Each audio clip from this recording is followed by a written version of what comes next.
Oke guys, kita lanjut. Di Fox Majestic Mountain, markas besar sekte Raja Hantu.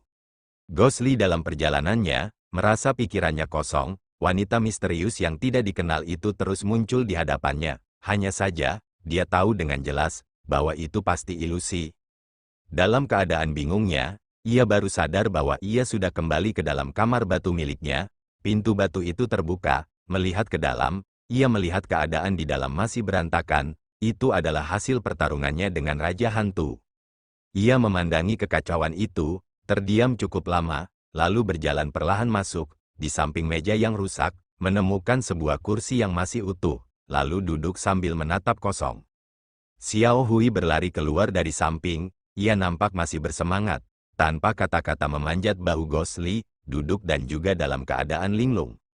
Mungkin masih mengkhawatirkan Taoti, satu manusia dan satu monyet. Duduk seperti itu cukup lama, tak bersuara sedikit pun, seluruh ruangan batu itu tampak sunyi senyap. Setelah sekian lama, Hantu Li tiba-tiba bergerak, mengulurkan tangannya dan menarik Xiao Hui ke bawah, menggenggamnya di hadapannya. Mata Xiao Hui berkedip dan menatap Ghostly. Ghostly berkata pelan, "Xiao Hui, kau bilang apa yang harus aku lakukan?"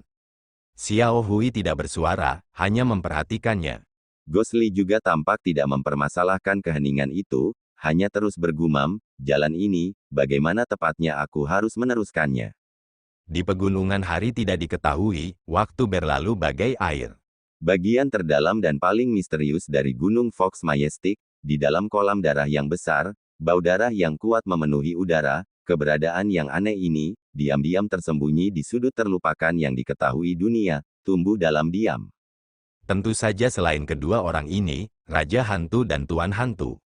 Di dalam kolam darah yang amat besar itu, masih penuh dengan darah berwarna merah cerah, gelembung-gelembung udara yang tak terhitung jumlahnya terus naik dari kolam darah itu, memantul dan pecah di atas permukaan, menghasilkan kabut tipis cipratan darah. Yang sama seperti sebelumnya ialah, tubuh-tubuh binatang buas yang besar.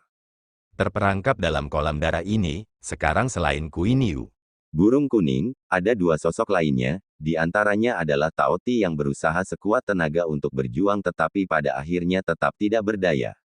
Yang satu lagi, adalah binatang buas yang sangat besar, kepalanya tampak seperti naga dalam legenda, tubuhnya hampir 1 kali lebih besar daripada Kuiniu, karena setengahnya terbenam dalam darah, bentuk tubuhnya tidak jelas tetapi dari beberapa tempat di mana tubuhnya dapat terlihat, kemungkinan besar itu adalah binatang iblis legendaris, Zulong.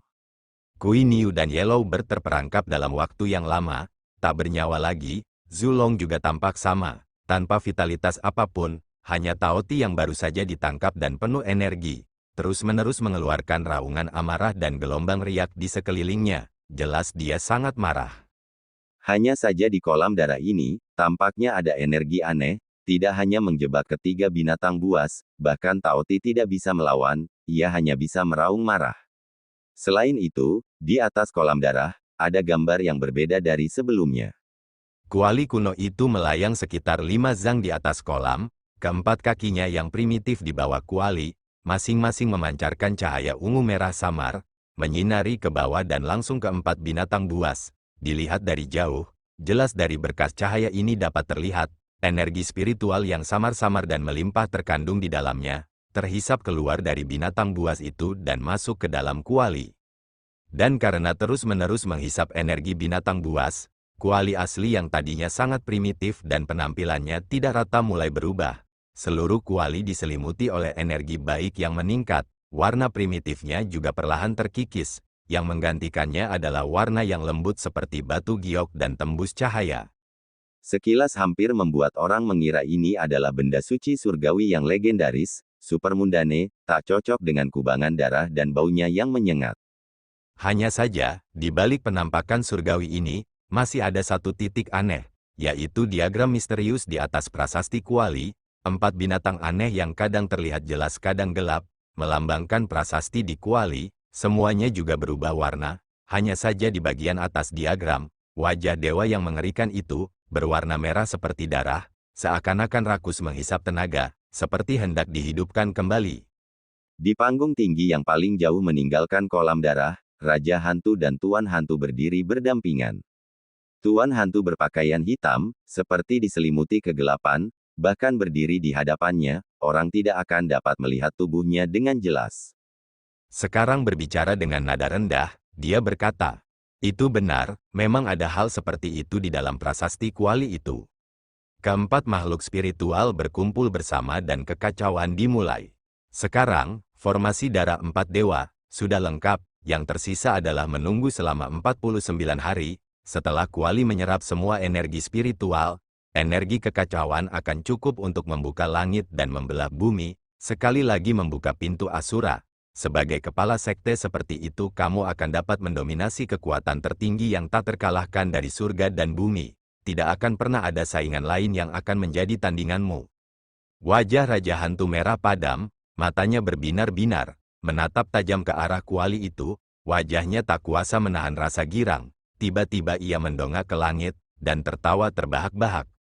Tawanya keras dan buas, mengandung kesombongan, seolah-olah dia telah menguasai dunia, tetapi tawanya tiba-tiba berhenti, alis Raja Hantu berkerut, menekan jantungnya dengan ringan dengan tangannya, kemerahan di wajahnya surut, dan berubah pucat. Namun sesaat kemudian, cahaya keemasan memancar melewati wajahnya dan dia segera kembali normal. Tuan Ghost melihat perubahan itu, dengan sorot matanya yang tajam, dia tertegun sejenak, lalu bertanya dengan heran, "Kamu baru saja bertarung dengan seseorang, siapakah orang itu, hingga memiliki kemampuan seperti itu?" Raja hantu menarik napas dalam-dalam, ekspresi di wajahnya kembali normal sepenuhnya, setelah menutup dan membuka matanya, kilatan dingin memancar, dia berkata dengan dingin, "Kebijaksanaan Brahman Agung, dan jalan Taiji Suan King, benar-benar keterampilan yang luar biasa, meskipun ketajamannya tidak sehebat sekte jahatku, tetapi efek yang tertunda lama dan kuat, itu benar-benar menakutkan." Tuan Ghost mengerutkan kening, matanya berkilat aneh, dan berkata, "Itu dia, kenapa tiba-tiba kau berkelahi dengannya?" Berbicara sampai di sini, dia tiba-tiba teringat sesuatu, berkata, "Jangan bilang itu karena Taoti." Raja Hantu mendengus tetapi tidak menjawab Tuan Hantu, hanya berkata dengan acuh tak acuh, "Kecepatan kemajuan orang ini benar-benar tidak terduga. Aku khawatir di masa depan, juga akan sulit untuk mengatakan apakah dia akan menjadi penyebab kehancuran." Tuan hantu menatap Raja Hantu dalam-dalam, lalu mengalihkan pandangannya, dan berkata perlahan, "Yang terpenting sekarang, masih formasi darah empat dewa, sisanya, cobalah untuk melawan jika memungkinkan." Raja Hantu mengangguk pelan dan berkata, "Benar sekali, aku tahu prioritasnya, kamu bisa tenang." Tuan Ghost terdiam sejenak, lalu berkata, "Namun dengan tingkat keterampilan Ghostly yang tak terduga saat ini, ditambah dengan semakin kuatnya formasi darah empat dewa dengan penyerapan energi spiritual, bau darah pasti akan sulit disembunyikan, dengan keberadaannya, mungkin tidak dapat diprediksi. Untuk mencegah insiden, sebaiknya Anda mencari alasan dan mengirimnya keluar." Raja Hantu berkata, "Kau benar." Setelah berbicara, dia sedikit mengernyit, berbalik, dengan kedua tangannya terkepal di belakang, perlahan berjalan keluar dari tempat ini. Melihat sosok Raja Hantu pergi, Tuan Hantu kemudian perlahan berbalik, berjalan ke sisi peron dan melihat ke bawah. Taoti yang tadinya masih meronta-ronta, tampaknya perlahan kehilangan daya tahannya di bawah pengaruh genangan darah dan cahaya kuali, saat ini terbaring lemah di dalam genangan darah, terengah-engah. Melihat hal itu, Tuan Hantu di balik kerudungnya tertawa dingin dan tanpa ekspresi. "Hehe, pintu Asura." Suara langkah kaki terdengar di luar pintu batu, agak tergesa-gesa, jelas orang yang mendekat itu sedang berlari dan terburu-buru. Saat berikutnya, sesosok muncul di depan pintu kamar batu Ghostly, setengah berlutut, berbicara dengan keras, "Wakil kepala sekte, Raja Hantu mengirim pesan, dia ingin Anda pergi dan menemuinya." Suaranya agak keras, bahkan ada gema yang terdengar dari dalam ruangan, tetapi tidak ada jawaban. Utusan itu terkejut namun tidak langsung mendongak. Ghostly mempunyai reputasi sebagai pembunuh di dalam sekte jahat sekte Raja Hantu, murid biasa sekalipun punya kesempatan mereka tidak akan mendekatinya, apalagi bersikap tidak sopan. Orang ini memberanikan diri, bicara lagi dengan keras tetapi tak ada jawaban. Lalu dia mendongak dan mengintip ke dalam ruangan, melihat kekacauan tetapi di manakah Hantuli dan monyetnya. Orang itu mengerang, menggelengkan kepalanya, dan lari. Saat ini, Gosli sedang berjalan di sepanjang terowongan panjang di Sekte Ghost King. Xiao Hui duduk dengan tenang di bahunya, mata Gosli melihat ke depan. Meskipun dia tidak bisa melihat ujung jalan, tetapi dia jelas, ujung terowongan ini adalah tempat kediaman Ghost King. Apapun yang terjadi, aku tidak bisa tinggal di sini dan tidak melakukan apapun, kan, Xiao Hui? Dia tampak bergumam pada dirinya sendiri, dan Xiao Hui juga linglung, tidak memperhatikan kata-kata tuannya. Dan Gosli juga tidak mempermasalahkannya, hanya tertawa getir pelan, berkata, seringkali aku melihat harapan di hadapanku, pada akhirnya, semuanya gagal karena kurangnya usaha terakhir, tetapi selama Biao masih terbaring di sana, aku tidak boleh putus asa, kan? Aku tahu apa yang kamu khawatirkan, jangan khawatir, tunggu sampai aku menemukan cara untuk mengobati Biao, aku tentu akan memintanya untuk mengembalikan temanmu. Mata Xiao Hui tiba-tiba berbinar, lalu berseru, Gosli tersenyum namun senyumnya tak bertahan lama di wajahnya. Dia berdiri di pintu masuk kamar Raja Hantu. Di luar pintu yang berat itu, suara yang sudah tidak asing lagi terdengar, Raja Hantu duduk di kursi, entah mengapa pikirannya melayang pada sosok putrinya. Emosi yang tidak dapat dijelaskan, melayang di dalam hatinya. Pintu batu terbuka, Hantu Li muncul. Kau di sini, kata Raja Hantu dengan acuh tak acuh. Ya, Gosli mengangguk pelan, suaranya terlalu acuh tak acuh. Kedua lelaki itu menjadi diam, seolah-olah tidak terjadi apa-apa di antara mereka. Setelah beberapa saat, Hantu Li berkata, ada sesuatu yang ingin aku bicarakan padamu. Berbicara, Gosli berkata dengan acuh tak acuh, kamu telah membawa para murid kembali ke sini dan aku juga telah membawa Taoti untukmu, jika tidak ada masalah lain, aku ingin keluar, melihat apakah aku dapat menemukan cara untuk menyelamatkan Biao. Raja Hantu mengernyit, lalu melirik ke arah Hantu Li. Pada saat ini, terdengar suara langkah kaki yang tergesa-gesa dari luar pintu. Utusan itu berlari masuk dan hendak berbicara dengan tergesa-gesa, ketika dia melihat Hantu Li, dia pun tertegun. Raja Hantu melambaikan tangannya dengan pelan, utusan itu ragu-ragu, membungkuk, dan pergi dengan pelan. Tatapan Raja Hantu kembali ke arah Li Hantu, pemuda itu masih berdiri di sana dengan tenang, di seluruh sekte jahat, tidak peduli siapapun, akan merasa takut dan gentar berdiri di depan Raja Hantu. Hanya dia, yang tampaknya tidak pernah takut. Diakah lelaki yang disayangi dan dipuja putriku? Kau boleh pergi, suara Raja Hantu tiba-tiba terdengar lelah.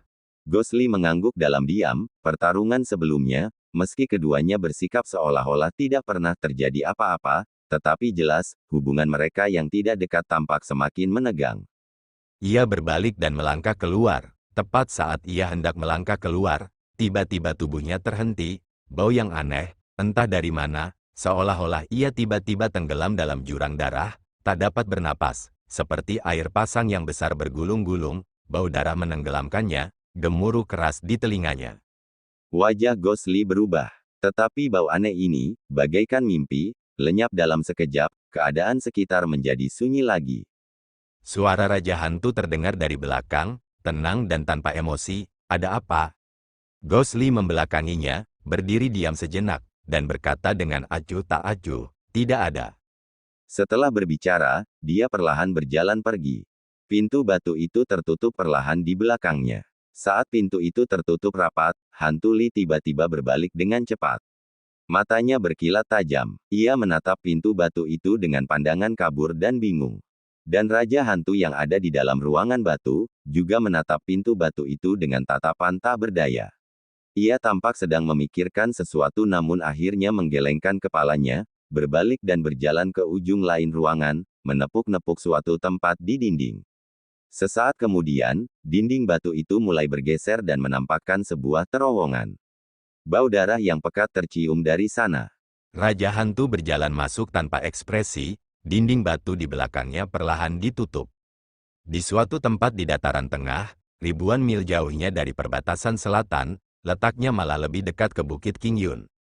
Di sini sangat sunyi dan liar, manusia jarang terlihat, tampak pegunungan yang bergelombang, sungai panjang mengalir melewatinya. Jika mempertimbangkan geografi dengan saksama, pegunungan tanpa nama ini, termasuk ke dalam ujung pegunungan Qingyun yang luas dan tak tertandingi, dan sungai panjang di antara gunung-gunung yang tinggi itu, dapat dianggap sebagai salah satu aliran sungai di bagian atas di luar kota Heyang. Hanya saja jaraknya dari tempat energi spiritual pegunungan Qingyun berada, hanya binatang buas berkeliaran dengan monyet menjerit dan harimau mengaum, tidak ada sedikit pun jejak energi surgawi. Dan di sini, di tempat yang terlupakan ini, ketenangannya terganggu hari ini. Dua sosok melesat melewati langit, satu mengejar yang lain, orang di depan diselimuti warna hitam, orang di belakang memancarkan cahaya abu-abu, keduanya secepat kilat. Orang berbaju hitam bergerak naik turun di langit, tiba-tiba turun ke hutan, berputar-putar, namun orang di belakangnya memiliki kekuatan yang tak terduga, mengimbangi setiap gerakannya, mengejarnya dengan ketat dan tak pernah tertinggal, tampak seperti dia akan segera mencapainya. Tiba-tiba, orang di depan seolah tahu bahwa ia tidak akan bisa lolos dari kejaran pengejarnya untuk sementara, tiba-tiba mengerem, sosok hitam itu terlihat gemetar, seperti dipaku di tempat, dan pada saat yang sama, ia berbalik dengan cepat, tangan kanannya menunjuk 5 kali ke udara. Terdengar suara, di atas hutan liar ini, di bawah sinar siang hari, 5 titik api yin muncul, dalam api itu kerangka yang mengerikan dapat terlihat samar-samar, angin bersiul mulai bertiup, menerkam ke arah sosok abu-abu itu. Sosok abu-abu itu sudah ada di sana dalam sekejap mata, tetapi dia juga berhenti dalam sedetik, dia terlihat benar-benar fokus, seperti menghadapi musuh besar, jelas dia tidak berani menganggap enteng musuhnya. Saat berikutnya, cahaya dingin beredar dari tangan sosok abu-abu itu, senjata berbentuk tabung dengan 2 kepala tajam yang jernih muncul. Begitu senjata ini muncul, kabut putih segera menutupi tanah dan hutan di sekitarnya, suhu juga turun. 5 api yin datang seperti angin, senjata sosok abu-abu itu berputar sekali di udara, menyedot kelima api itu ke dalamnya. Lalu, bagaikan api yang bertemu es, kelima api itu berangsur-angsur meredup dan akhirnya padam. Dan cahaya gelap kelabu juga berangsur-angsur menghilang. 9 duri es dingin yang membekukan, itu benar-benar senjata yang menakjubkan, seperti penyesalan dan juga seperti pujian, tetapi tanpa kemarahan. Pria berpakaian hitam itu berkata dengan tenang. Dan di hadapannya berdiri sesepuh berpakaian abu-abu, dia juga orang kedua di lembah Fenxiang perbatasan selatan, Sang Guanche, dan senjata di tangannya tentu saja adalah duri es dingin 9 yang bahkan pernah ditakuti oleh rubah langit ekor 9. Sang Guanche tertawa 2 kali, lalu berkata dengan suara berat, untuk bisa mendapatkan pujian dari dukun iblis ini, sungguh tidak mudah. Lelaki berpakaian hitam itu adalah dukun iblis yang berhasil lolos dari goa kuno penakluk iblis di perbatasan selatan, hanya saja tidak diketahui apa alasannya dia justru dikejar oleh Sang Guanche. Sang dukun setan mengamati Sang Guanche beberapa kali, lalu tiba-tiba mendesah dan berkata, "Kawan lama, kau dan aku bukanlah kenalan lama, mengapa kau memaksaku seperti ini?" Sang Guanche berkata dengan acuh tak acuh, "Sudah lama aku katakan maksud kedatanganku, tidak ada maksud lain, hanya saja guru lembah Fenxiang ingin bertemu denganmu. Ada beberapa hal yang perlu dibicarakan panjang lebar jadi aku mengundangmu untuk pergi ke lembah Fenxiang, sesederhana itu." Setan dukun itu menggelengkan kepalanya dan tertawa getir, berkata, "Kakak senior lembah gurumu itu, terlalu licik, meskipun aku hidup bodoh di dunia dan abadi, tetapi aku tahu aku tak tertandingi olehnya. Dan untuk mengatakan aku masih belum jelas tentang semua niatmu, hanya saja itu untuk suku dukun kita, rahasia-rahasia itu." Sang Guanche mendengus, berkata, "Baguslah kau tahu, sekarang perbatasan selatan sedang kacau, kelima suku sedang kacau, disinilah mereka membutuhkan lembah Fenxiang untuk keluar dan mengambil alih, lagi pula kita tidak punya niat jahat, tidak peduli apapun, setidaknya kita lebih baik daripada binatang iblis buas itu, kan?" Setan dukun itu menatapnya dalam-dalam dan berkata, "Rahasia api surga suku dukun, aku benar-benar tidak tahu, kawan lama, mengingat persahabatan kita selama bertahun-tahun, biarkan aku pergi." Sang Guanche menggelengkan kepalanya dan berkata, "Aku juga tidak berdaya." Setelah berbicara, senjata di tangannya perlahan berputar setengah lingkaran di udara, memancarkan energi dingin, sekali lagi menghadap ke arah setan dukun. Setan dukun itu berdiri tak bergerak, tidak tahu apakah itu karena dia tahu dia tidak akan bisa melarikan diri dari Sang Guanche, dia menyerah melawan dan hanya berkata dengan acuh tak acuh, "Kawan lama, dunia ini begitu besar, semuanya berubah tanpa alasan, aku tidak mengikuti nyonya dan kakak laki-laki ke dunia bawah, itu karena aku ingin melihat berbagai bentuk dunia ini ketika aku masih punya waktu." Jangan bilang padaku bahkan untuk permintaan kecil ini, kau tidak bersedia memberiku kesempatan. Sangguan C mencibir dingin, tak menghiraukannya, jelas dia tidak percaya sepatah kata pun. Saat ini dia sudah 3 Ci di hadapan siluman dukun itu. Namun pada saat ini, raut wajahnya tiba-tiba berubah, menatap tajam ke tanah. Di siang hari, di bawah terik matahari, tubuh setan dukun itu tampak seperti berkibar-kibar tetapi tidak ada bayangannya, dan sosoknya bergerak pelan-pelan mengikuti angin, seperti sedang melayang. Sangguan C bergerak, dalam sekejap sudah berada di hadapan dukun setan itu, senjatanya dihunuskan dari kepala, kilatan cahaya dingin dengan kekuatan tak terkalahkan, membelah dukun setan itu menjadi dua, namun kedua bagian tubuhnya segera berubah menjadi gas hitam, tersebar di udara. Sangguan C begitu marah hingga wajahnya pucat. Tanpa sadar dia telah jatuh lagi ke dalam taktik pengalih perhatian siluman dukun itu. Sambil menghentakkan kakinya dengan marah, dia melompat, di udara dia melihat ke bawah, melihat sosok hitam melarikan diri di kejauhan, menuju ke utara, tanpa kata-kata lagi, dia berubah menjadi cahaya abu-abu dan mengejar. Di kaki Bukit King Yun, langit yang tinggi dan awan-awan tipis, memandang ke atas dari kaki gunung, kanvas langit biru, angin sepoi-sepoi bertiup, membangkitkan semangat. Lu Sueki memperhatikan selama beberapa saat, tidak ada seorang pun di sekitar, dan jelas tidak akan ada seorang pun yang menyadari bahwa ada seorang wanita cantik luar biasa yang sedang menatap langit dengan tenang.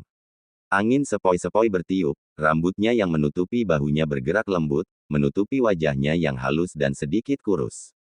Instruksi terakhir Guru Suiyu terus terngiang di telinganya. Pada waktu itu, dari percakapan saudara senior Dao Xuan dan saudara senior Wan, kami mengetahui bahwa sebenarnya dari generasi ke generasi, para pendeta kepala sekte King Yun, selagi mereka masih berpikiran jernih, akan mewariskan rahasia ini kepada murid berikutnya, dan kepada generasi pendiri, demi reputasi sekte King Yun dan kehidupan di dunia, demi mencegah lebih banyak lagi dosa pembunuhan, hingga saat terakhir yang tak terelakkan, murid berikutnya diperbolehkan membunuh gurunya. Kali ini, entah mengapa, kakak Dao Xuan tidak memberitahu Xiao Yichai rahasia ini. Dugaanku, mungkin ada dua alasan. Pertama, sebelum kakak Dao Xuan memutuskan untuk memberitahu Xiao Yichai rahasia ini, dia sudah terinfeksi oleh pedang kuno Zhu Xian. Kedua, kakak Dao Xuan terlalu percaya diri dengan kemampuannya sendiri. Terutama dalam pertempuran besar 10 tahun yang lalu, dia pernah menggunakan pedang Zhu Xian dan tidak terinfeksi oleh pedang itu. Karena itu, dia pikir kali ini dia akan bisa mengatasinya. Sampai saat roh iblis yang sebenarnya menguasainya, semuanya sudah terlambat. Namun meskipun semuanya berubah seperti ini, kita sebagai murid King Yun, tidak peduli apapun kita tidak bisa berdiam diri dan tidak melakukan apa-apa. Tian Bui menghilang, adik perempuan Su bingung, saya satu-satunya yang bisa memutuskan krisis ini. Saya hanya berharap kita bisa mengakhiri semuanya di gunung dan Anda tidak harus berpartisipasi dalam hal ini tetapi jika dalam kejadian malang Anda menemukan mereka di bawah, Anda harus mengambil tanggung jawab besar ini, roh pendiri generasi King Yun, pasti akan melindungi Anda dan saya guru dan murid. Lu Sueki perlahan membuka matanya, menarik napas dalam-dalam. Ia memandang sekelilingnya, gunung-gunung tinggi dan sungai-sungai di belakangnya, tegak lurus dan anggun, gunung-gunung di kejauhan bergelombang dalam bayangan, mengamatinya dari dekat, batu-batu berbahaya menonjol keluar, keanggunan di mana-mana, pemandangan yang indah. Menjulang tinggi di antara awan, menjulang tinggi di atas dunia. Untuk King Yun, senyum tipis yang hangat perlahan terbit di bibirnya, pegunungan itu, bagaimanapun juga, adalah tempat yang membesarkannya. Di sana ada guru yang dihormatinya, kakak-kakak senior dan junior yang disayanginya, dan kenangan masa lalu. Ia berbalik, melangkah maju, pakaiannya yang putih bagaikan salju, berkibar, langit dan bumi begitu luas, cakrawala tak terbatas, bahkan kecantikannya tak tertandingi, pahlawan yang tak tertandingi, mungkin kita hanya setetes air di lautan. Ngomong-ngomong, Ini masih pertama kalinya, menerima instruksi guru dan meninggalkan gunung, tetapi tidak ada tempat yang pasti untuk dituju. Meskipun dia memiliki misi penting, dia tidak tahu kemana dia harus pergi untuk menyelesaikannya, memikirkannya juga menggelikan. Tianya diam-diam memegang tangannya, tetapi tidak ada perasaan yang familiar. Atau haruskah digambarkan sebagai bagian dari tubuhnya? Cahaya biru samar, juga ditarik ke dalam sarung pedang. Satu orang satu pedang, berjalan tanpa tujuan. Kemana saya harus pergi? Langit dan bumi begitu luas.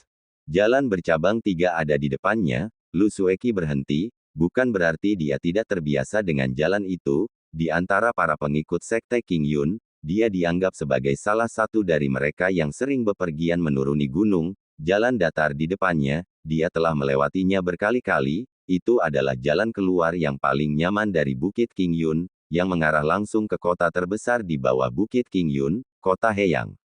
Dan jalan bercabang yang satu lagi, tampak tidak terpakai dalam waktu lama, rerumputan liar tumbuh di atasnya. Hanya sebagian jalan yang dapat terlihat di dekat percabangan jalan. Jika melihat ke depan, bagian-bagian yang lebih jauh dari jalan tersebut telah diambil alih oleh rumput liar. Sebenarnya jalan setapak pegunungan kecil semacam ini, tak terhitung jumlahnya di Bukit King Yun, banyak yang dibuat oleh penduduk desa yang tinggal di dekat kaki gunung, yang mencari kayu bakar atau memanen buah-buahan liar untuk mencari nafkah. Ada banyak jalan setapak juga, yang karena berbagai alasan, setelah waktu yang lama, juga menjadi terbengkalai seperti ini. Jalan ini, siapa yang tahu akan mengarah kemana, dan siapa yang ingat, siapa yang pernah berjalan melewatinya. Lu Sueki menggelengkan kepalanya, tertawa getir dalam hatinya. Sejak dari perbatasan selatan, berpisah dari orang itu, hatinya benar-benar telah berubah drastis. Ia menggelengkan kepalanya pelan, ingin membuang jauh-jauh pikiran itu, hendak melanjutkan perjalanannya lagi. Saat itu, sekelompok penduduk desa yang terdiri dari sekitar 2 atau 3 orang berjalan mendekat, campuran tua dan muda. Melihat pakaian mereka, kebanyakan membawa kapak dengan tali dan tongkat, tampak seperti mereka berasal dari desa sekitar dan hendak pergi ke gunung untuk mencari kayu bakar. Ketika mereka mendekat, para penebang kayu itu melihat Lu Sueki dan segera minggir untuk memberi jalan. Raut wajah mereka penuh hormat. Para pengikut sekte King Yun dihormati dalam jarak beberapa ratus mil. Ditambah lagi kecantikan Lu Sueki yang luar biasa, bagaikan peri, membuat mereka makin takut untuk melihatnya secara langsung. Lu Sueki berhenti, mengangguk pada mereka, menganggap sudah membalas sopan santun mereka, dia pun bersiap untuk pergi. Pada saat itu, seorang penebang kayu tua yang rambutnya telah memutih namun masih tampak sehat dan bugar, dengan ekspresi yang antusias, tertawa berkata, "Nona, apakah Anda tidak tahu jalannya?" Lu Sueki terdiam sejenak, matanya memandang ke sekelilingnya, melihat si penebang kayu tua, dia ragu-ragu sejenak, lalu menggelengkan kepalanya pelan. Sebelum dia bisa berbicara, orang tua yang bersemangat itu sudah berbicara, "Aku tahu kalian, seniman terampil sekte King Yun ini, sangat kuat, sering terbang ke sana kemari, tetapi kalau bicara tentang jalan yang harus dilalui, terkadang mungkin tidak lebih akrab daripada kami, penduduk desa ini." Para penebang kayu yang lain mendengarnya, juga ikut tertawa. Lu Sueki melihat wajah ramah mereka, entah mengapa, hatinya terasa hangat, langkah yang hendak diambilnya, sekali lagi terhenti. Si penebang kayu tua tertawa dan berkata, "Jalan besar di depanmu, menuju ke kota Heyang yang ada di sebelah selatan, itu adalah tempat paling ramai dalam radius 100 mil dari sini. Begitu kamu sampai di sana, akan jauh lebih mudah untuk bepergian ke tempat lain." Usai berucap, ia menunjuk ke arah jalan setapak yang terbengkalai itu dan berkata, "Jalan setapak itu sebaiknya kamu hindari, dulu desa itu ramai sekali, sekarang sudah hancur semua, tidak ada seorang pun di sana." Lu Sueki tersenyum dan berkata, "Saya mengerti, terima kasih banyak, Tuan Tua." Si penebang kayu tua melambaikan tangannya, tertawa, dan meneruskan perjalanan bersama kelompoknya. Pada saat yang sama, seorang penebang kayu lain yang tampak sedikit lebih muda, menghela napas dan berkata, "Di desa itu sebenarnya ada sebuah kuil, kudengar kuil itu cukup spiritual, 10 tahun yang lalu aku pergi bersama istriku untuk berdoa memohon seorang putra dari Sang Buddha dan kami benar-benar memiliki seorang anak setelah itu, sayang sekarang kuil itu juga sudah tidak ada." Si penebang kayu tua mengangguk dan berkata, "Ya, saya juga ingat, sungguh disayangkan kuil itu sudah tidak ada lagi."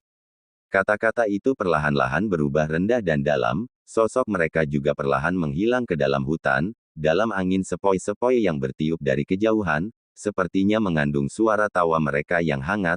Lu Sueki membalikkan badan, senyumnya masih di wajahnya, karena suatu alasan, suasana hatinya sepertinya telah membaik.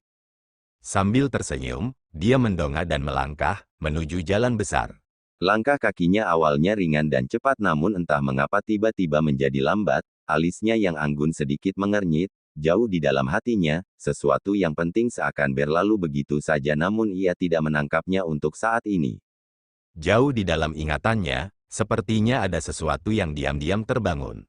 Ia berhenti, tak bergerak, kejadian tadi, terputar cepat dalam benaknya, kata-kata penebang kayu, kembali terngiang, jalan itu sebaiknya kau hindari, dulu desa itu ramai tapi sekarang sudah hancur, tak ada seorang pun. Sebenarnya ada sebuah kuil di desa itu, ku dengar kuil itu cukup spiritual. Lu Sueki tiba-tiba terguncang, sesaat kemudian, dia perlahan berbalik, sekali lagi, menuju jalan yang terbengkalai itu, jalan kecil yang sudah terabaikan dalam bayang-bayang waktu. 10 tahun lagi, seberapa besar perubahannya, wajah, perasaan, atau kebencian? Tidak ada yang bisa memahami orang lain, dan terkadang, bahkan diri sendiri juga tidak bisa benar-benar memahami. Namun hanya jalan ini yang benar-benar berubah. Karena tidak ada jalan lagi di sini. Rumput liar yang tumbuh subur tahun demi tahun, menyembunyikan sejarah masa lalu, menjadi saksi kekejaman waktu. Hingga sosok putih yang menyendiri, berjalan pelan melewati tempat yang tertutup debu. Di antara tumbuh-tumbuhan liar, reruntuhan masih dapat dilihat, ditiup angin sepoi-sepoi di wajah, bau darah yang tadinya menyengat telah lama hilang, yang tersisa hanyalah wangi harum rerumputan liar yang sentimental. Berjalan melewati pintu-pintu rusak satu demi satu, memandangi segala sesuatu yang tak teratur, tangga-tangga batu dan tembok-tembok yang tertutup lumut dengan tenang, gelak tawa dan senyum semasa hidup, kebahagiaan yang pernah dimiliki, apakah semuanya telah sirna diterpa angin? Wajah Lu Sueki sedikit pucat, tangannya yang panjang dan anggun, memegang tiannya lebih erat. Di desa terlantar ini, sepertinya ada sepasang mata yang diam-diam mengawasinya. Dia bahkan merasa tercekik. Namun ia tak berhenti, ia terus berjalan tanpa bersuara, melewati setiap rumah. Sudah berapa lama waktu berlalu, bagaimana ia masih mengingat orang-orang ini? Sampai dia melihat kuil yang rusak. Berbeda dengan keadaan di sekitarnya, di sekitar kuil yang sudah bobrok itu, entah kenapa tidak ada rumput yang tumbuh. Kalau dibilang itu adalah sebuah rumah, sebenarnya lebih tepat kalau dikatakan ada beberapa pilar, hanya saja semuanya sudah roboh ke tanah, ada beberapa yang pecah, tetapi masih berbentuk seperti dewa, sehingga dia bisa mengenali apa yang sebelumnya ada di sana. Lu Sueki perlahan berjalan mendekat. Tak ada rumput liar, tak ada lumut, semua yang ada di sini tampak janggal, entah apa alasannya, bahkan rumput liar yang tangguh pun tak ingin menyerbu ke sini. Atau harusnya dikatakan, permusuhan dan kebencian, semuanya berkumpul di tempat ini. Lalu di tengah keheningan malam, akankah ada yang menangis dan berbisik, menceritakan masa lalu? Lu Sueki tiba-tiba berbalik, tidak tahu sejak kapan, air mata berkilauan di matanya. Desa Grace Temple, tempat yang telah lama musnah. Dia di sudut, duduk dengan tenang, tidak bergerak, seolah tengah mendengarkan sesuatu, atau mungkin merasakan sesuatu. Dari kejauhan angin bertiup, mengacak-acak rambut hitamnya, berkibar lembut di tepinya. Matahari terbit dan bulan terbenam, pagi dan sore siang dan malam, dari fajar hingga senja, bintang-bintang dan rasi bintang berubah tak terduga. Di cakrawala awan-awan tampak seperti pakaian sesaat dan anjing kelabu sesaat, lenyap seperti meteor, waktu seperti air, akhirnya pergi seperti ini dengan tegas, tidak akan pernah tinggal untuk siapapun. Di antara pepohonan liar yang jauh, terdengar suara serangga, selain suara angin, itulah suara yang paling hidup di tempat ini. Mungkin, dalam 10 tahun ke depan, tempat ini akan kembali menjadi tempat yang subur. Atau mungkin, tetap tidak berubah, tapi siapa yang peduli? Sudah 3 hari, Lu Sueki berada di tempat terpencil ini, duduk dengan tenang selama 3 hari, keterbatasan dunia, tanggung jawab penting yang berat, namun sesungguhnya hanya di tempat seperti ini, dia dapat melarikan diri dan bernapas. Diam-diam, memperlakukannya seperti memanjakan dirinya sendiri sekali, membiarkan dirinya bersembunyi. Namun, pada akhirnya dia tetap harus pergi. Pakaian putih bergerak, muncul dengan tenang, sosok Lu Sueki, muncul lagi, meninggalkan kuil yang bobrok itu, sekali lagi berjalan melewati reruntuhan rumah-rumah kecil dan pintu-pintu, karena suatu alasan, dalam tatapannya, sepertinya sudah terkandung sentimen mendalam yang enggan. Di ujung cakrawala, awan-awan berarak, di antara lapisan awan, seperti angin yang bertiup lewat, garis putih melesat pelan di langit. Lu Sueki melirik sekilas ke rumah-rumah itu, berbalik dan pergi, tak pernah kembali lagi. Sosok itu, dengan pakaian putih berkibar, diam-diam pergi menjauh dari rerumputan liar yang tumbuh tinggi. Di cakrawala, masih sunyi di awan-awan. Tepat dari awan-awan itu, kilatan samar kembali dengan cepat menyapu, diam dan cepat, meninggalkan beberapa awan putih yang tersisa, tersebar di langit. Dengan sangat cepat, kilatan ini mendarat di desa kecil yang terbengkalai ini. Teriak monyet yang dikenalnya, monyet abu-abu bermata tiga itu melompat ke tanah, mengintip ke sekeliling, jelas datang ke tempat terbuka ini, perasaan bahagianya jauh melampaui berada jauh di dalam gunung Majestic Fox. Tak lama kemudian, monyet itu pun lari sendiri, berlari ke rerumputan liar, tanpa tahu kemana ia lari untuk bermain. Hantu Li masih berdiri diam di tengah desa, wajahnya tanpa ekspresi. Selain tatapannya, kelelahan dan kesedihan yang tidak dapat disembunyikan. Ia menatap kosong ke sekelilingnya, lalu perlahan berbalik, tempat yang sudah dikenalnya, semua hal mulai muncul perlahan di benaknya, bahkan angin sepoi-sepoi pun membawa bau yang sudah dikenalnya. Wangi tanah kampung halaman, dan jauh di belakangnya, di balik rerimbunan tumbuhan liar, sosok putih dan kesepian itu, akhirnya menghilang di kejauhan. Ia berjalan perlahan, pemandangan yang sama terpantul di mata Lu Sueki, reruntuhan tembok yang rusak, anak tangga batu yang ditutupi lumut, dan akhirnya, kuil kecil yang bobrok itu. Hanya saja dia tidak berjalan menghampiri, melihatnya dari kejauhan, dia menatap kosong, di sana, kehidupan seorang pemuda berubah.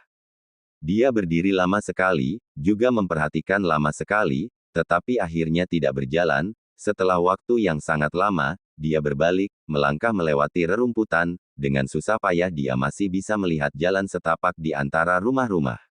Dia berjalan sangat lambat, hampir setiap langkahnya sangat berat, sampai di rumah kecil ketiga baris kedua, dia berhenti. Rumah ini tak ada bedanya dengan rumah-rumah lainnya, jendela-jendela dan pintu-pintunya juga rusak, sama-sama terbengkalai dan tak bertuan, bahkan lumut-lumut di anak tangganya, tampak lebih banyak dari rumah-rumah lainnya.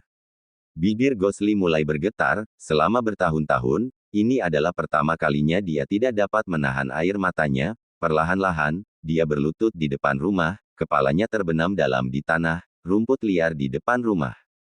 Angin membawa, tercekik, berbisik-bisik, ayah, ibu. Si kota Heyang. Setelah bencana itu, kota Heyang dilanda bencana besar, banyak korban tewas dan luka-luka, tetapi setelah bencana itu, hari-hari masih harus terus berjalan. Orang-orang yang datang ke kota dari segala penjuru, juga para pengungsi yang kembali ke rumah, secara bertahap membuat kota kuno ini hidup kembali. Di jalan utama yang paling ramai, penginapan terbaik di seluruh kota Heyang, masih ada Taman Sanhai yang pernah ditempati Zhang Xiaofan ketika ia pertama kali turun gunung. Meskipun karena musibah, tempat itu tampak jauh lebih dingin dan suram dibandingkan dengan suasana bisnisnya 10 tahun yang lalu, lagi pula semua orang baru saja lolos dari kematian, jarang sekali mereka yang punya keinginan untuk datang dan berpesta di sini.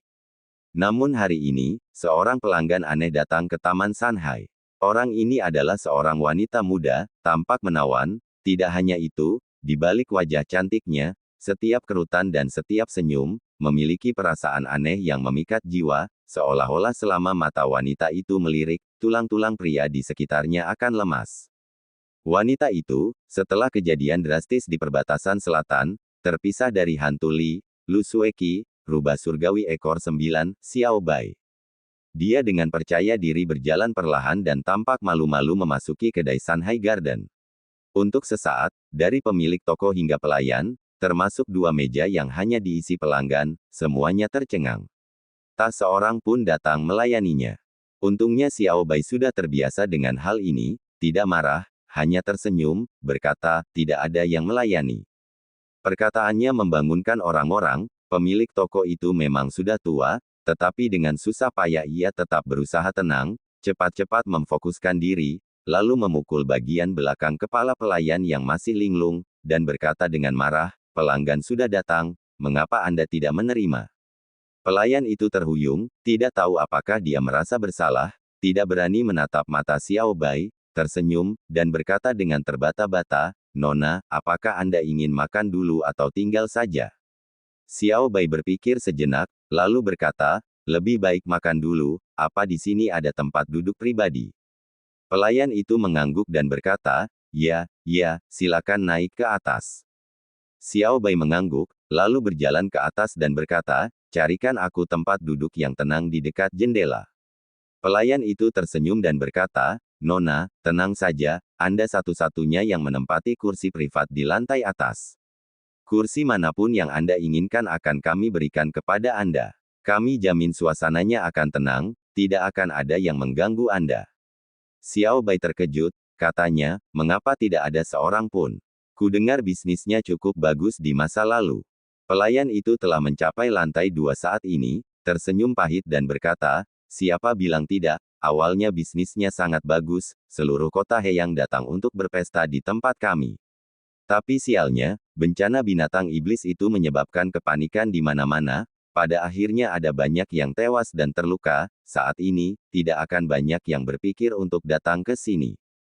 Xiao Bai mengangguk pelan, mendesah pelan, dan berkata, jadi begitulah adanya, tidak mengherankan kalau begitu. Saat itu pelayan telah membawa Xiao Bai ke meja di samping jendela dan sedang mengelap meja dengan kain yang dibawanya.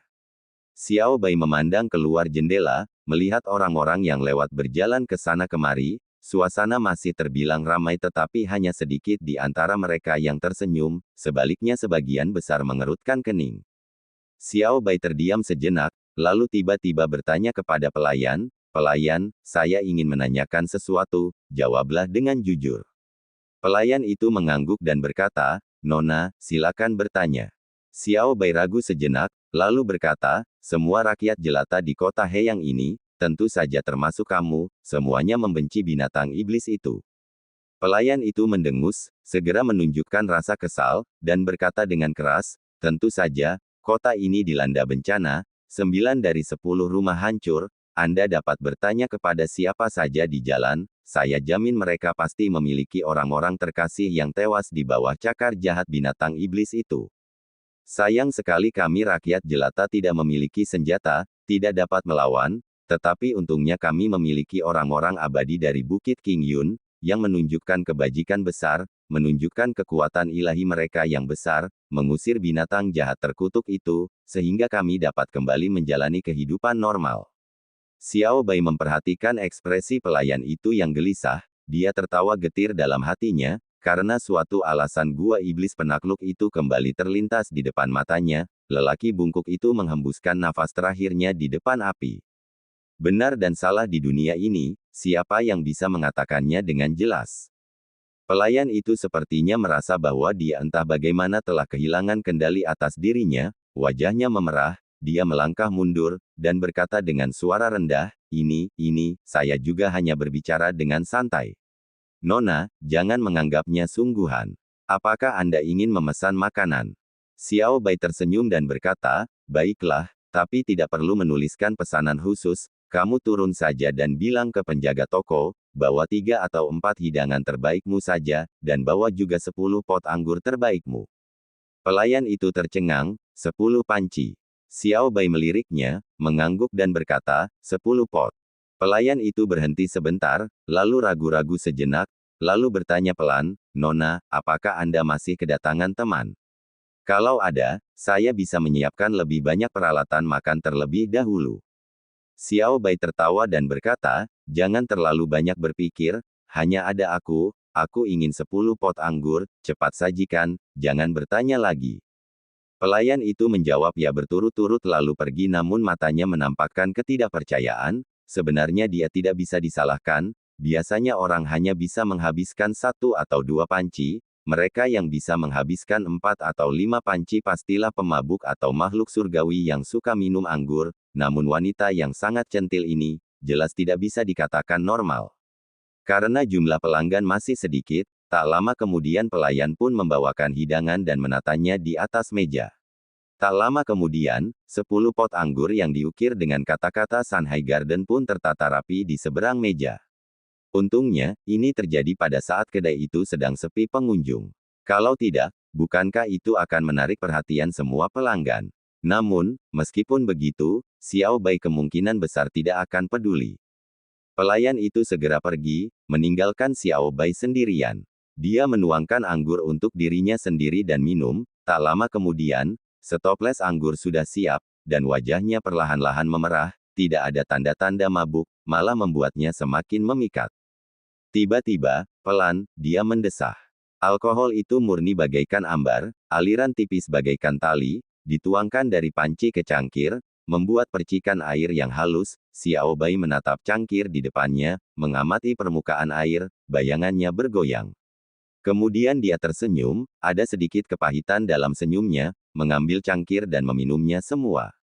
Jalanan di luar jendela, suara-suara yang ditimbulkan oleh kerumunan orang yang berjalan lewat tanpa henti, sibuk dengan berbagai aktivitas, suara-suara itu, terasa sangat jauh, seolah-olah di dunia lain.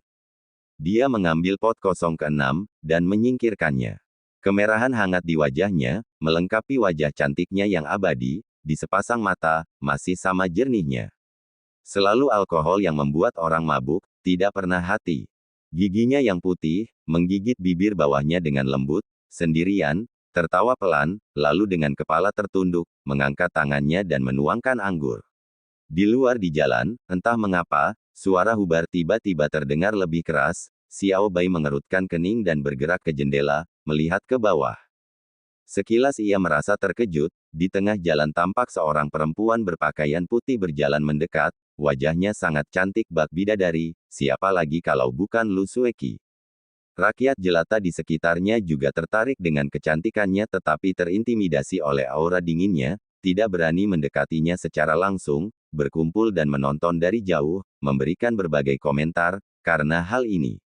Xiao Bai memperhatikan Lu Sueki, senyum perlahan muncul di bibirnya.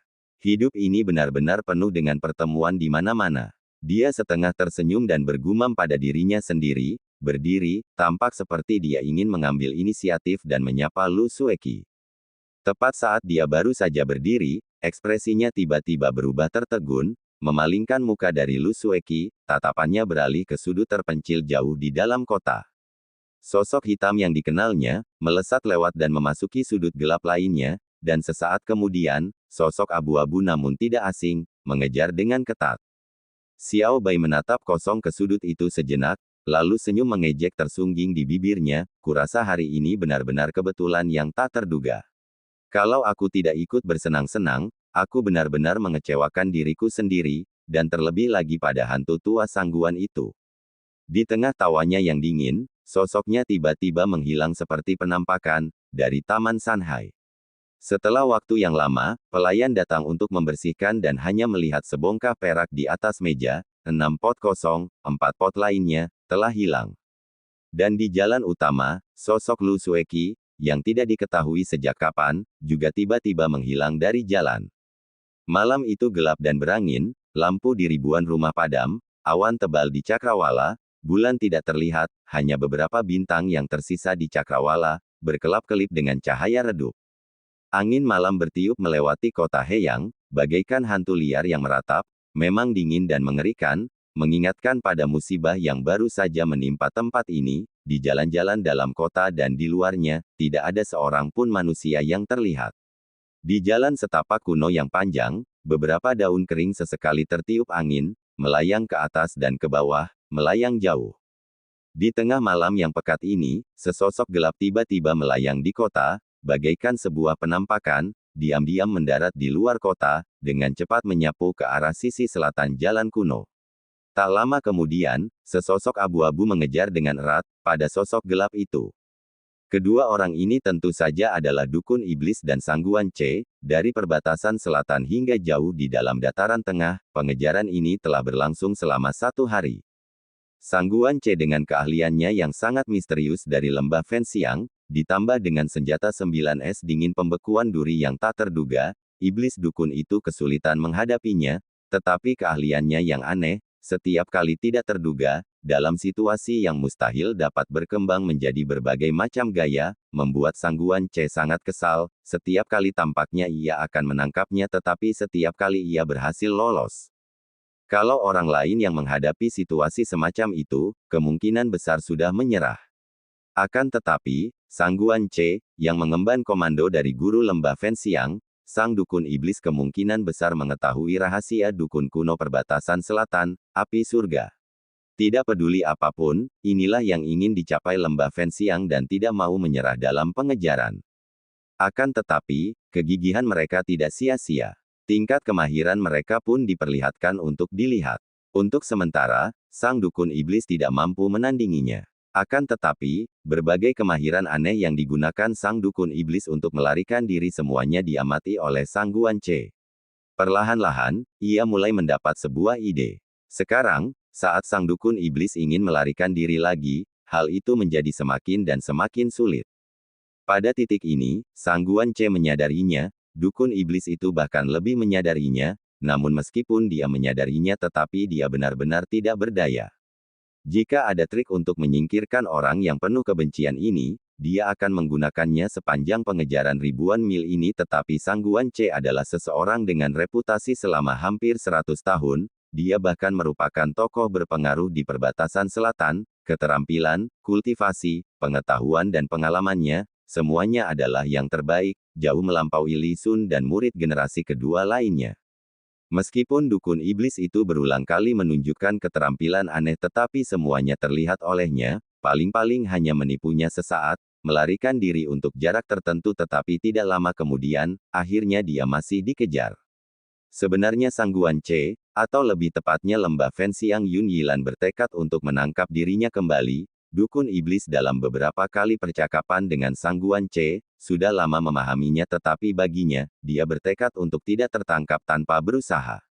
Malam ini, melihat Sangguan C semakin dekat, dan di depan setelah jalan kuno itu surut dengan cepat, daerah dengan pegunungan jarang, sebaliknya tanahnya perlahan-lahan menjadi datar dan lebar, hamparan hutan belantara muncul. Di tempat seperti ini, kemana lagi dia bisa lari? Sang setan dukun tertawa getir di balik cadar hitamnya, mengerahkan tenaga dan menepis namun suara angin kencang di belakangnya semakin mendekat. Dan ketika dia sudah kehabisan akal, tiba-tiba dia seperti menemukan sesuatu, memutar kepalanya dan melihat ke samping. Dia dikenal sebagai iblis dukun, dari julukannya orang bisa menebak keahlian apa yang dia kuasai, terlebih lagi tubuhnya berbeda dari orang normal, terhadap energi roh dan hantu, dia 10 kali lebih sensitif daripada seniman biasa, masih di jalan utama kuno, saat melarikan diri, dia bisa merasakan dengan tajam bahwa di daerah terpencil di satu sisi jalan, ada energi hantu gelap yang dalam, memancar keluar dari jarak jauh. Sang dukun setan sangat gembira, lalu berputar cepat di udara dan dengan kecepatan tinggi melesat menuju ke hutan belantara. Sangguan C mendengus seperti rumput air, dengan gerakan dan ayunannya, amat tenang, mudah berputar dan kembali mengejar dengan cepat.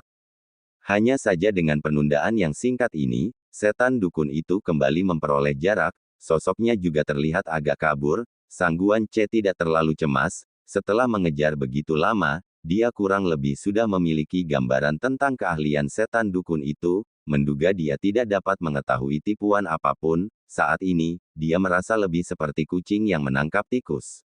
Mengeluarkan sejumlah besar energi, mengejar sejauh ribuan mil, menguras tenaga dan mental, lihatlah bagaimana aku akan menghukummu saat aku menangkapmu.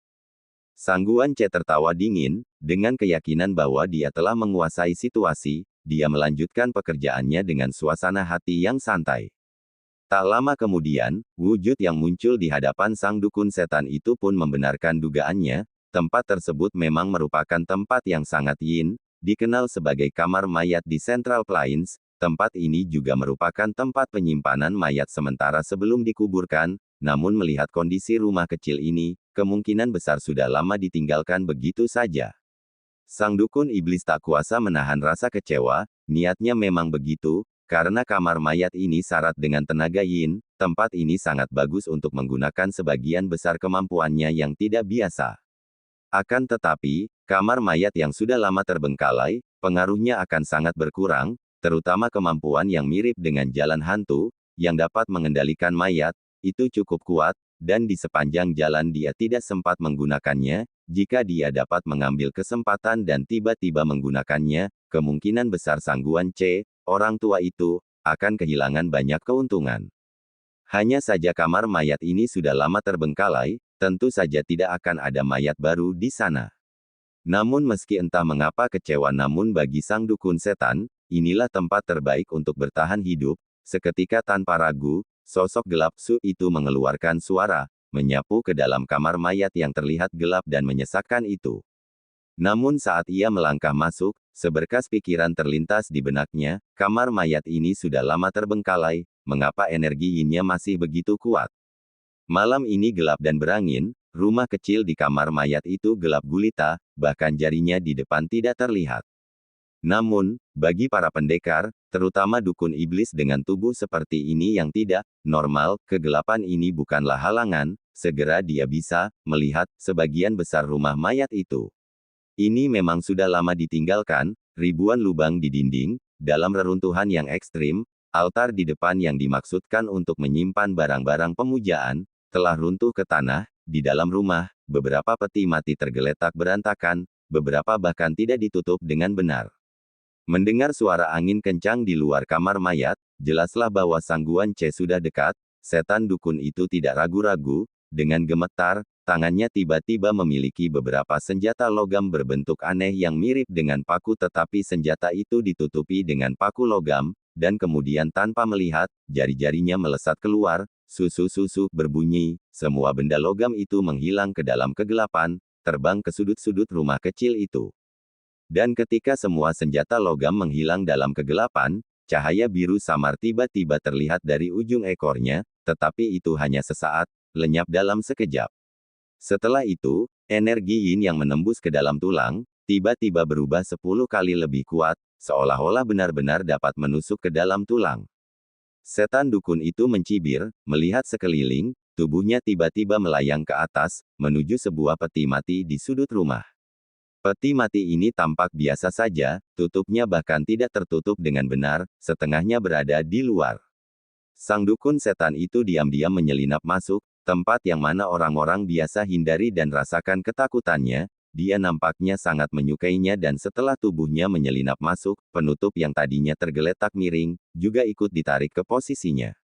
Saat berikutnya, suara angin berhenti, rumah langsung sunyi, sosok Sang Guan Ce muncul di pintu masuk rumah ini. Sang dukun setan pun tenang, dan kebetulan peti jenazah itu dalam keadaan yang tidak baik, ada beberapa retakan pada kayunya, melalui itu dia dapat melihat setiap gerakan Sang Guan Ce. Dia merasa semakin sombong, selama Sang Guan Ce tidak menyadarinya dan berjalan 2 langkah lagi ke tengah, dia akan memicu formasi Yin Mei, menggunakan energi Yin yang kuat di sini, Sang Guan Ce pasti tidak akan dapat bereaksi tepat waktu. Ia sudah menduganya, namun Sang Guan Ce nampak sangat berhati-hati, tidak tergesa-gesa mencari siluman dukun itu, sebaliknya ia berdiri di pintu masuk, mengamati sekeliling dengan seksama, kelihatannya ia tidak akan segera memasuki rumah itu. Dukun iblis merasa kecewa, dia pun memaki dalam hati bahwa pencuri tua itu sungguh licik. Ketika dia kembali fokus, dia pun perlahan menyadari tempat di mana dia berada.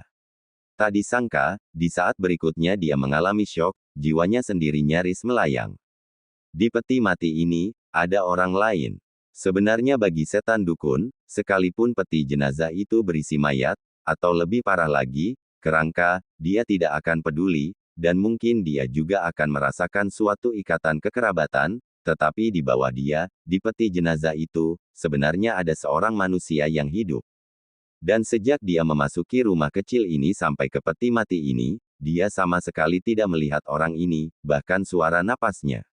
Karena terkejut, seluruh tubuhnya mulai gemetar, tetapi dia berhasil mengendalikan diri dengan susah payah, tidak berteriak keras atau melompat keluar dari peti mati, tetapi dahinya, punggung, telapak tangannya mulai berkeringat. Saat berikutnya, yang membuatnya lebih terkejut lagi, adalah saat ia menemukan orang hidup di bawahnya, tidak bernapas, orang hidup tanpa bernapas. Pada saat itu, dukun setan itu memutuskan dengan jelas, orang ini memang hidup, karena dua orang dalam satu peti mati, tidak banyak ruang untuk berbicara sejak awal. Dengan kecerdasannya yang tajam, ia segera merasakan bahwa jantung orang ini berdetak pelan, tetapi untuk beberapa alasan, mulut dan hidung orang ini tidak bergerak. Dukun setan itu diam-diam mengulurkan tangannya untuk memeriksa. Setelah beberapa saat, memang tidak ada gerakan, orang ini tidak bernapas.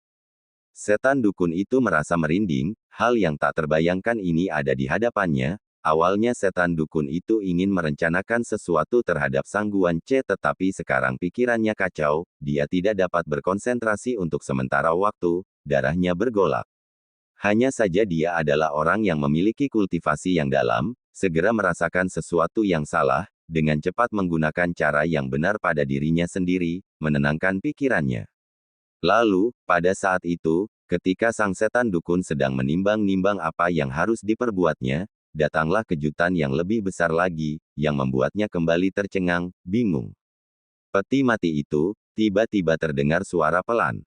Seperti ada sesuatu yang bergabung jadi satu, bunyinya sangat ringan, hampir tak terdengar, tetapi di rumah kecil ini, bagi orang-orang terpelajar, itu adalah hal yang sama sekali berbeda. Sang Guan Ce hampir pada saat yang sama, berbalik dengan cepat, menatap sudut ini. Dan dalam keterkejutannya, sang dukun setan menyadari bahwa peti mati ini, mulai memancarkan energi jahat aneh ke segala arah, benang-benang seperti tali, mengendalikan seluruh ruang peti mati ini dengan erat, dengan keterampilannya yang kuat, menghadapi energi jahat yang tidak dapat dijelaskan ini, dia tidak dapat bertahan, pada saat itu juga dia tidak bisa bergerak, terperangkap oleh kekuatan jahat yang tidak terlihat ini di dalam peti mati ini.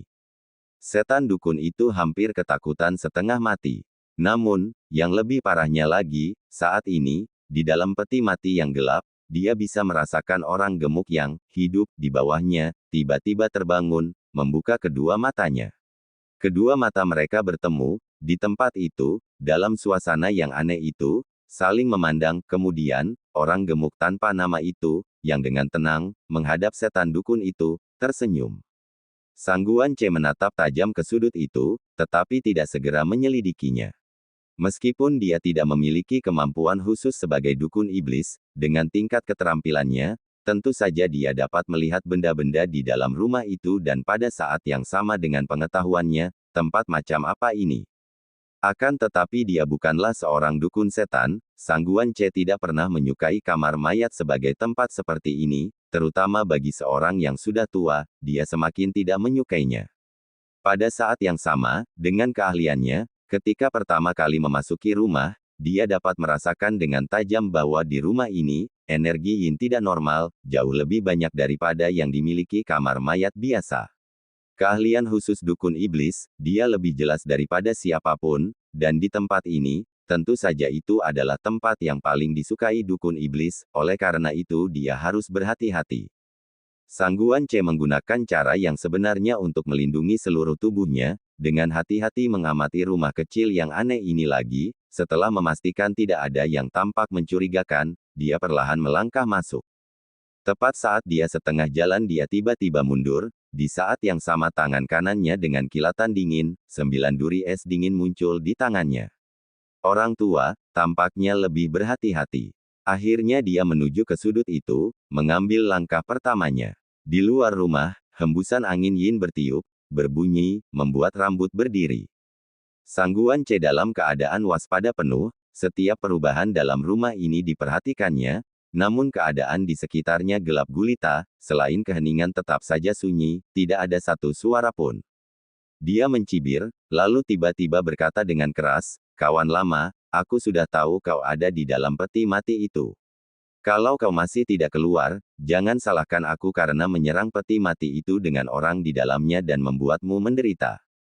Tak ada jawaban, suasana masih sunyi. Sang Guan Ce mendengus marah dan berkata, "Berperan sebagai iblis." Usai bicara, tanpa ragu dia melangkah maju dan bersamaan dengan itu senjatanya pun mengeluarkan cahaya keperakan yang dingin, seketika itu juga suhu di sekelilingnya turun. Tetapi pada saat itu, sebuah titik cahaya biru samar terbang keluar dari sudut lain, diselimuti oleh energi yin, menyerang punggung Sangguan Ce. Sangguan Ce dalam keadaan waspada penuh, tetapi anak panah itu telah dilepaskan oleh dukun setan. Menyembunyikan tenaga yin-nya sendiri, seluruh benda itu dapat menyerap tenaga yang di sekelilingnya dan menyelimuti dirinya sendiri. Sangguan Ce dengan keahliannya yang mendalam, dapat merasakan setiap gerakan di tempat ini, meskipun keahliannya mengagumkan, tetapi ia tidak menyangka pada saat itu, hal itu menjadi titik lemahnya, yang dapat diketahui oleh dukun setan dan menciptakan serangan licik. Sangguan Ce tidak merasakan lingkungan yang berbeda, sampai ketika benda itu hampir 3 ci di belakangnya, suara angin yang mendesak dan energi yin yang besar, dia terkejut. Pada saat itu, tanpa ragu dia menggunakan keterampilannya yang mendalam, dia segera melangkah maju, dalam sekejap meningkatkan jarak, pada saat yang sama senjatanya langsung melayang ke punggungnya. Kilatan cahaya dingin, cahaya perak langsung menerangi seluruh rumah, hanya saja dalam suasana yang aneh ini, cahaya yang indah sekarang tampak pucat, membuat orang merinding. Cahaya perak pada saat paling kritis, menangkis benda hantu itu. Akan tetapi, tanpa sempat beristirahat, dengan langkah sebelumnya, dia telah mengaktifkan perangkap setan dukun itu, dari berbagai sudut rumah, cahaya biru berkelap-kelip, beberapa energi yin melesat keluar, dan yang lebih aneh lagi, anak panah yang baru saja dia tangkaskan itu, membuat setengah lingkaran di udara dan sekali lagi menyerang Sangguan Ce. Sangguan Ce tergesa-gesa, sejenak sibuk berusaha mengejar namun ternyata dia bukanlah orang biasa, senjatanya berkilauan dengan kilatan dingin, kemana arah sinar dingin itu menunjuk, seluruh rumah kecil ini hampir dari atap sampai ke tanah, tertutup oleh lapisan es tipis. Dan dalam dingin yang menggigit ini, anak panah yin tampaknya menerima beberapa halangan, beberapa melambat, pada saat yang sama di badan anak panah, dalam waktu yang singkat ini, sebenarnya memiliki lapisan es. Meskipun kecepatannya masih cepat tetapi dengan kelambatan itu, sebenarnya dapat membuat Sangguan Ce pulih dan segera dalam cahaya perak, berbunyi berturut-turut, beberapa anak panah dipukul ke tanah, ketika mereka mendarat, kemungkinan besar karena energi dingin dari 9 duri es dingin yang membeku, tetapi di bawah es, anak panah itu benar-benar hancur berkeping-keping. Sangguan Ce telah mengubah bahaya menjadi kedamaian, mematahkan jebakan iblis dukun, tak dapat menahan tawa keras, berteriak kepada peti jenazah, sekarang kau tak punya ide lagi kan, aku masih belum menyerah. Sebelum dia sempat berkata, tangkap, tiba-tiba wajahnya berubah dan terpelintir, mengeluarkan lolongan menyakitkan, seluruh tubuhnya terbalik ke belakang, dengan suara keras, dia benar-benar menghancurkan dinding. Di punggungnya, cahaya biru samar terlihat berkelap-kelip, itu sebenarnya anak panah pertama, entah sejak kapan, telah luput dari perhatiannya dan melukainya dengan parah. Pertarungan di rumah kecil ini, setan dukun dan orang gemuk misterius itu semuanya terlihat jelas melalui celah-celah, terutama bagian terakhir. Di dalam kegelapan, orang gemuk misterius itu sebenarnya memiliki sedikit kekaguman, tiba-tiba berkata, kamu benar-benar bisa menggunakan benda hantu semacam itu dan mengendalikannya lagi, tingkat kultivasi ini benar-benar langka. Untuk pertama kalinya, sang dukun setan mendengar orang ini berbicara, dia terkejut, tetapi melihat mata dan nada bicaranya, tidak ada permusuhan sama sekali, dia tertawa getir, menggelengkan kepalanya dan berkata, kamu salah. Orang gendut itu terkejut dan bertanya, apa salahku? Setan dukun itu mendesah dan berkata, benda-benda yin itu memang telah aku jebak, tetapi anak panah terakhir itu, dilakukan oleh guru lain, tidak ada hubungannya denganku. Ia berkata dengan penuh kebencian, jika aku memiliki keterampilan seperti itu, aku tidak akan terperangkap di sini. Orang gemuk itu mengerutkan kening, tidak berbicara lagi. Setan dukun itu meliriknya, hanya dengan beberapa percakapan, dia secara kasar dapat merasakan kondisi orang gemuk itu, orang ini sebenarnya mirip dengannya, terperangkap di peti mati ini tetapi yang berbeda darinya adalah, pada orang gemuk ini, sebuah kekuatan aneh yang lebih kuat tengah memenjarakan seluruh saluran tubuhnya. Sang dukun setan pun tak kuasa menahan diri untuk tidak terkejut, karena kekuatan yang memerangkapnya di dalam peti itu, walaupun ia sangat ahli tetapi kekuatan itu justru dapat melumpuhkannya, tetapi bagi orang gendut ini, hal itu nampaknya tak cukup bagi seseorang dan malah melemparkan mantra yang menakutkan, memenjarakannya. Berarti kalau orang gendut ini tidak dipenjara, dia punya keterampilan yang tinggi sekali sampai bisa menimbulkan rasa takut. Dan kalau dipikir lebih dalam lagi, kalau bisa mengendalikan orang gendut ini, orang macam apa yang mengerikan itu? Pikiran sang iblis dukun sedang kacau balau, daratan utama Central Plains, tempat para naga dan harimau bersembunyi, sungguh bukan seperti yang ia harapkan. Pada saat ini, teriakan marah Sang Guan Ce terdengar dari luar, siapakah tuan yang ada di tempat ini? Tolong tunjukkan dirimu, serang dia dari belakang, pahlawan macam apa dia? Di dalam rumah kecil itu, sang dukun setan dan si orang gemuk saling berpandangan, jelas Sang Guan Ce dengan penglihatannya yang tajam, tahu bahwa yang menyerangnya bukanlah dukun setan melainkan orang lain. Terdengar suara yang menyenangkan bagaikan bunyi lonceng, datang dari atas atap, dengan nada mengejek dan mencibir berkata, bukankah kau bilang sedang berpura-pura menjadi setan? Maka aku tunjukkan kepadamu, siapa sebenarnya yang berpura-pura menjadi setan. Setan dukun dan orang gemuk misterius yang terperangkap dalam peti mati, tentu saja tidak dapat melihat siapa wanita itu. Sang Guan Ce berdiri di halaman, menahan rasa sakitnya, mendongak, tiba-tiba menarik napas dingin, dan berkata dengan dingin, ternyata itu kamu. Wanita itu tertawa dan berkata, bukan aku, siapa lagi? Suara tawa itu terdengar jelas, dengan daya tarik yang memikat, di malam yang menyeramkan ini, sesosok tubuh ramping duduk sendirian di atap, parasnya cantik, matanya seperti air, jika bukan rubah langit ekor 9 Xiao Bai, siapakah dia? Sekian dulu guys, sampai bertemu di episode berikutnya.